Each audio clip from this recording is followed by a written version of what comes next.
Je viens enfin de recevoir Triac et condensateur que je devais changer sur le broyeur de branche Parkside. Un peu de pâte thermique peut permettre au Triac de bien dissiper sa chaleur au travers du radiateur. On le revisse et on soude.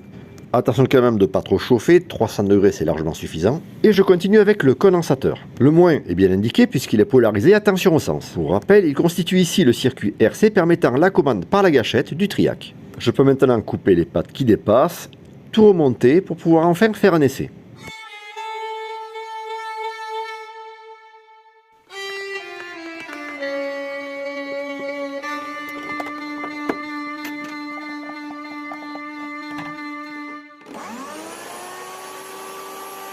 Au départ, j'étais content, a priori ça marchait, sauf que, en insistant un peu là, je suis vraiment tombé d'eau. Un peu comme ma tortue Capucine quand elle a voulu jouer avec Rio.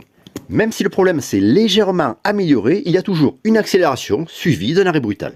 Je suis dépité, vraiment très déçu de ma réparation, c'est un échec. Dernière chance, dessouder le condensateur de type X2. On peut s'en passer du moins en provisoire puisqu'il est branché en parallèle entre la phase et le neutre. Il est là pour éviter les pics de tension et les perturbations haute fréquence. Oui, comme la ferrite qu'on a vu précédemment. Et malheureusement, on a toujours le même problème. Rien d'étonnant, sa mesure confirme qu'il n'est pas défectueux. Maintenant, la question se pose, est-ce que je dois persister ou pas? Les composants sur lesquels j'ai encore un doute sont difficilement identifiables et en plus c'est des CMS, donc difficile à dessouder et à ressouder. J'ai refait un peu entre les deux premières broches du Triac à 1 et à 2. Et comme dans la vidéo précédente, ça fonctionne. Mais le premier problème, c'est qu'il n'y a plus de démarrage progressif.